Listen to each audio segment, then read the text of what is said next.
We all know to avoid a venomous cobra snake. They are very, very unpleasant. Do not Google whether they live in Florida. I unfortunately did, and I found out that they are creeping their way into our wetlands. But did you know there's another type of cobra that can kill a real estate deal really quickly here along the Emerald Coast? We're talking about the CBRA Special Flood Zone.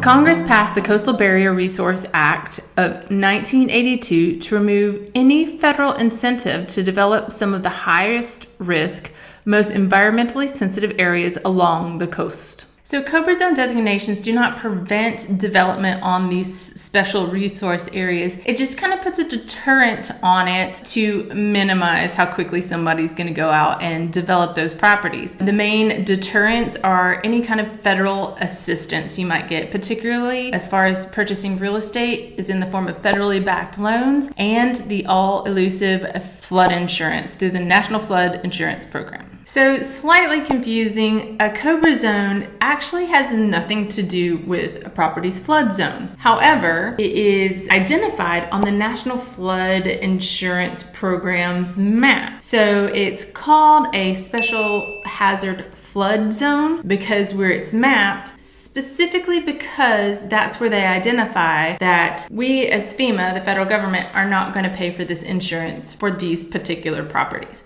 So you can have a property within a CBRA zone that is not in a risky flood zone. So you need to know both. You need to know if it's in a CBRA zone, and you also need to identify what flood zone it's within. So the major impact on a real estate transaction is really in that flood insurance program.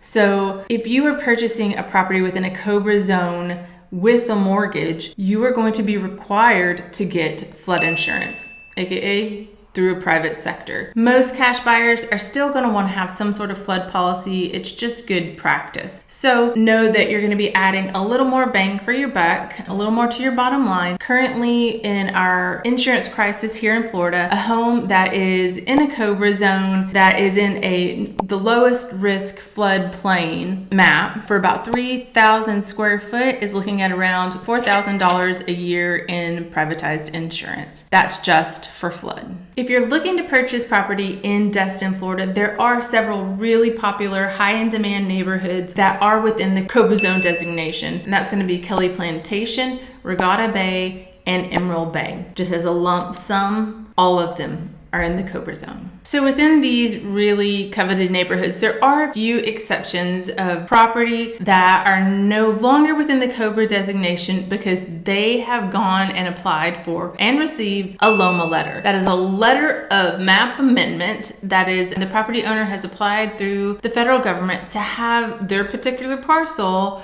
reassessed by their status changed on the National Flood Insurance Program's map to state that while it was lumped into this special hazard zone, it is actually residing on naturally high ground. So there are rare exceptions, and maybe if you own one of these properties within a CBRA zone, this could be something for you to look into that can help you get into that federal flood insurance program, which does have significantly lower rates than privatized flood insurance. All right, so when you're shopping here in Destin, Florida, or really anywhere along the Emerald Coast for new property, for a new home, be sure to check that CBRA zone designation or any special hazard flood zone, as well as your flood zone before getting locked into a residential contract. Hey, we love to hear from y'all. Pick up the phone, give us a call. You can leave a comment in the comments section below. But until then, Jen and I make new videos every Thursday. We'll see you then.